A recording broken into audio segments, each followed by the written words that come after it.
आरो जे आहेत त्यांनी पहिलंच कबूल केलं की माझ्याकडनं चुकी झाली. निवडणूक आयोगाचा नियम असा आहे की स्क्रुटनी चालू व्हायच्या आधी जमा झालेले फॉर्म हे डिस्प्ले करायचे असतात आणि मग त्याच्यावर स्क्रुटनी चालू होते, मग लोक ऑब्जेक्शन घेतात. मुळात मॅडम सगळ्यात पहिल्या तिथेच चुकल्या. जे 11 वाजता स्क्रुटनीच्या आधी जे फॉर्म लावायचे होते ते त्यांनी 3:30 वाजता लावले.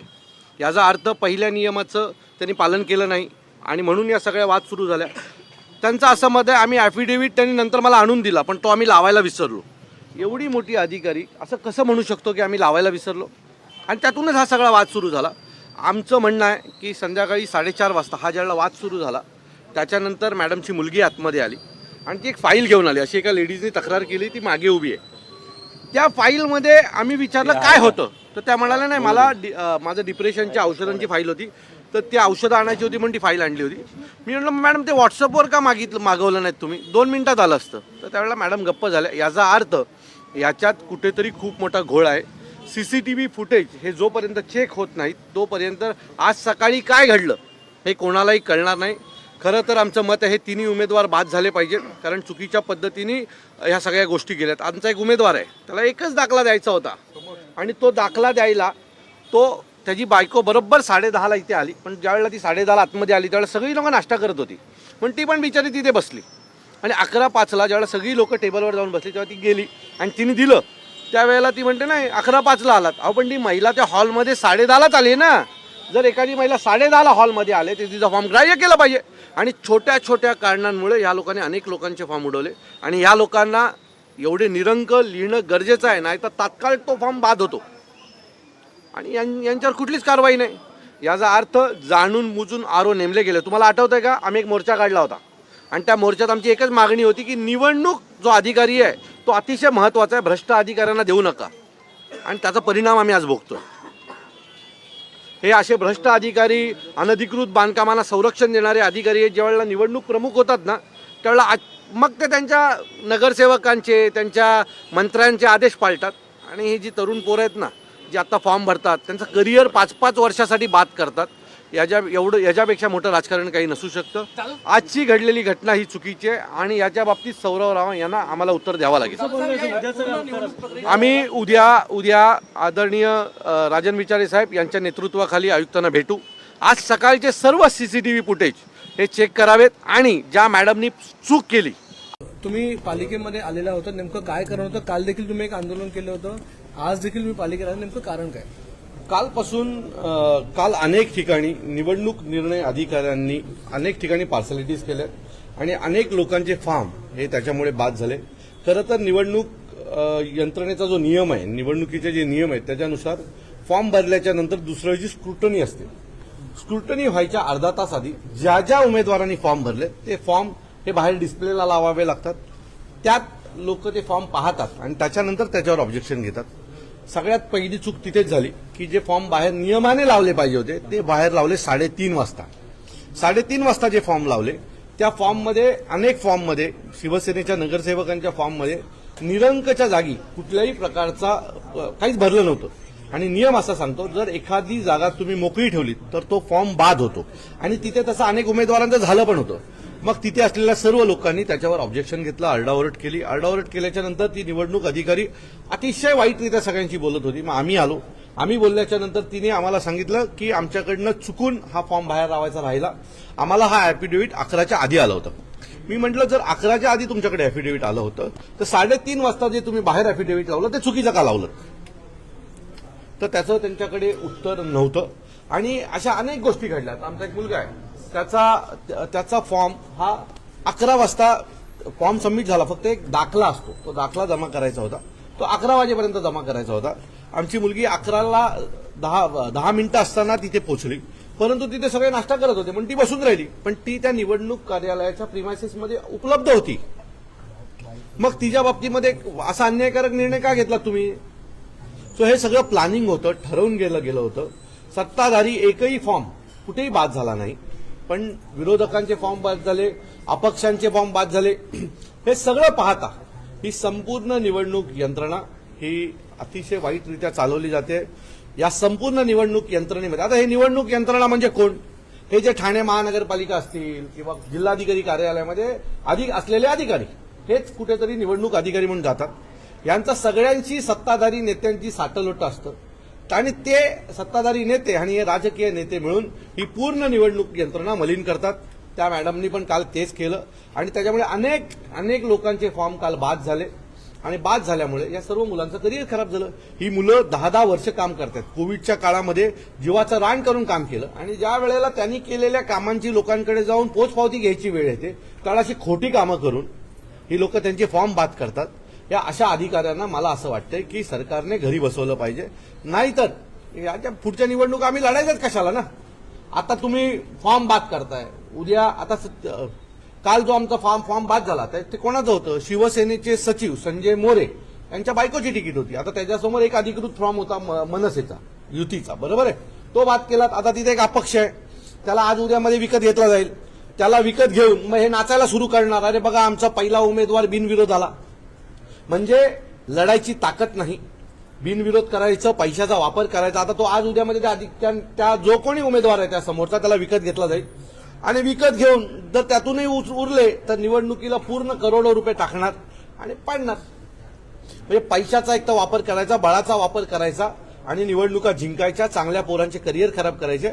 मला असं वाटतं की हे थांबलं पाहिजे. नाही तर मग कशाला लोकशाही आहे म्हणून सांगता, राजेशाही जाहीर करून टाका.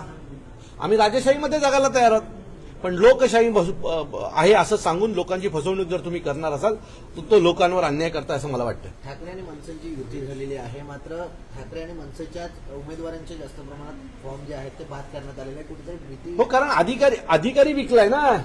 त्यांच्या मर्जीतले अधिकारी तिथे आणून बसवलेत प्रत्येक ठिकाणी आरो म्हणून, आणि जे मर्जीतले अनेक अधिकारी आणून बसवलेत ते अधिकारी आता परत फेड करतायत. उद्या निवडणूक झाल्यावरती बाई चांगल्या कुठेतरी पोस्टवर असणार आहे. काल मी, जितेंद्र आव्हाड साहेब, राजन विचारे साहेब, आम्ही तिघाने तिथे अकाल तांडव केला, पण आम्ही जे बोलतोय तिला समजूनच घ्यायचं नव्हतं त्या बाईला. तिथे असलेले सर्व उमेदवार सांगत होते की ही बाई प्रचंड अर्गणप्रमाणे सगळ्यांशी वागतेय, ही कोणाशी नीट बोलायला तयार नाहीये, काही नाहीये. मी बोलेल तो कायदा. माझं मत आहे, तुम्ही स्वतःला जर निवडणूक अधिकारी म्हणून देवाच्या भूमिकेत मानत असाल तर देवासारखं वागलं पण पाहिजे. हा, म्हणजे देवाच्या भूमिकेत बसायचं आणि दानवासारखं वागायचं हे काही योग्य नाहीये.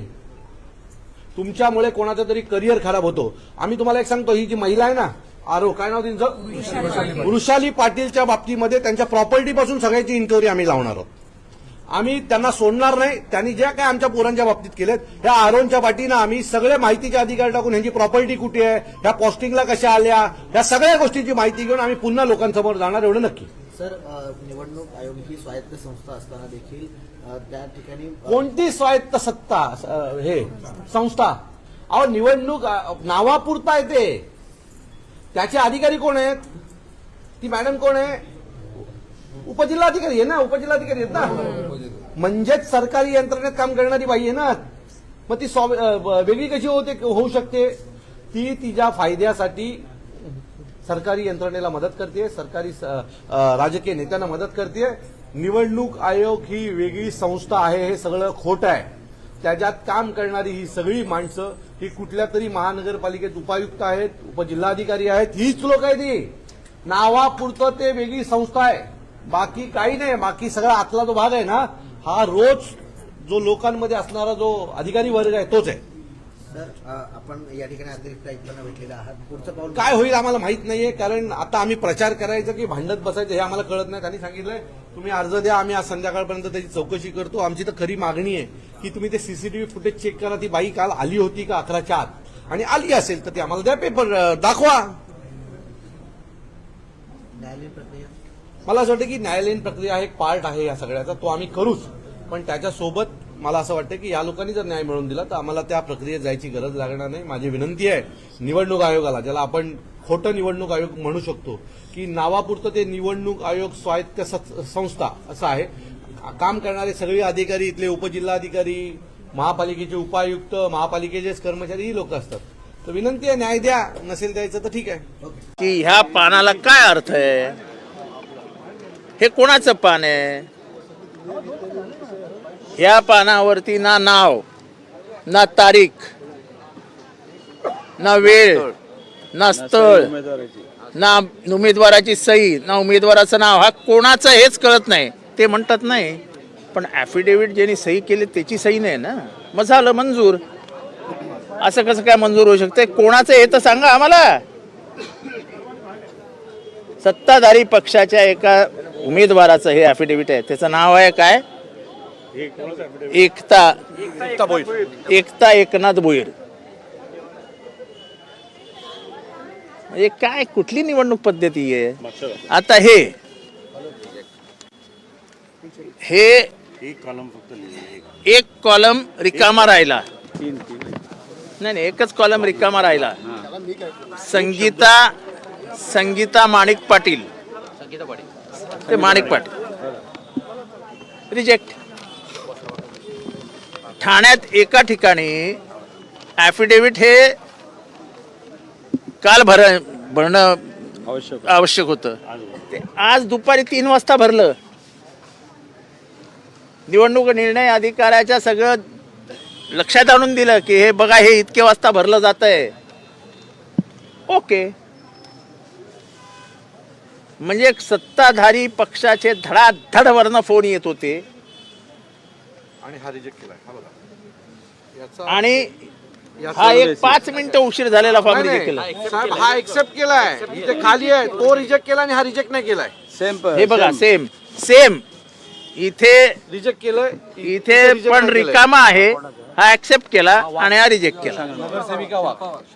ही शिल्पा वाघ ती आलीच मुळी 11:30 वाजता, म्हणजे 11च्या आत येणं अपेक्षित असताना 11:30 वाजता हॉलमध्ये प्रवेश केला. मान्य करण्यात आलं. इथे एक रिकामा आहे, फॉर्म ऍक्सेप्ट करण्यात आला. ही आमची बहीण वेळेत आली होती, फक्त एक रिकामा राहिला, बाद.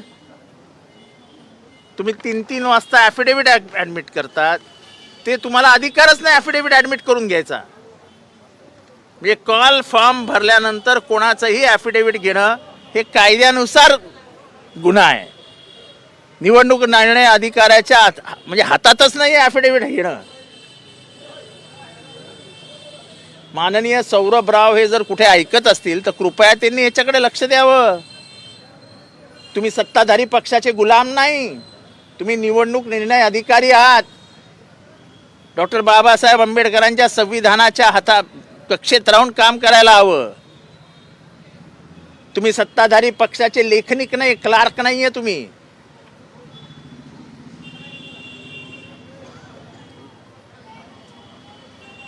साडे 11 वाजता माणूस हॉलमध्ये येतो, त्याला तुम्ही त्याचा अर्ज स्वीकारताच कसा?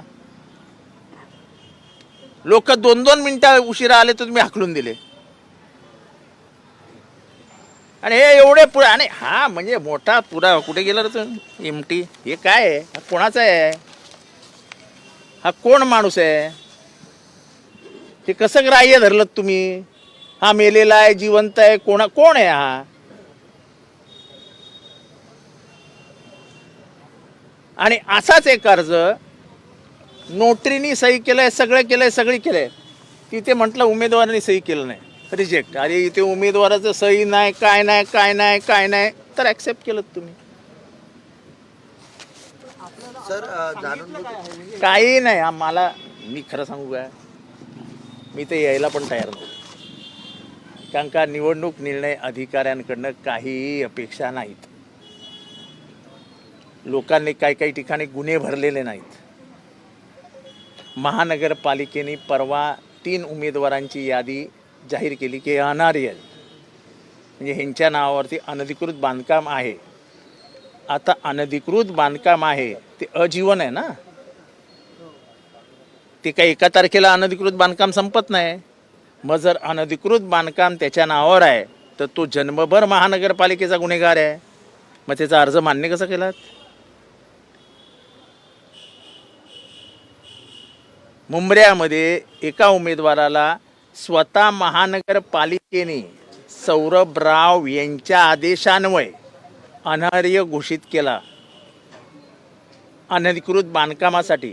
त्या अनधिकृत बांधकामात जागेवर आहे ना, त्याचा टॅक्स आज देखील त्याच माणसाच्या नावाने निघतो की नाही? मग जर त्याचा टॅक्स त्याच माणसाच्या नावाने निघतो, त्याचा अर्थ काय? की जन्मभर तो माणूस गुन्हेगार आहे. ठाणे महानगरपालिकेचा MRTPचा कायदा त्याला लागू झालेला आहे. तो एका विशिष्ट कालावधीसाठी नसतो. इथे माणसाने हत्या केल्याचा गुन्हा त्यांच्यावर आहे, आरोप आहे, तो लपवलाय. आत्महत्यास प्रवृत्त केला हा गुन्हा लपवलेला आहे. ॲफिडेव्हिटमध्ये खोटी माहिती दिलेली आहे, तो लपवलेला आहे. तरी त्याच्यानंतर तुम्ही त्याचा ॲफिडेव्हिट पण स्वीकारता या चुका सुधारण्यासाठी.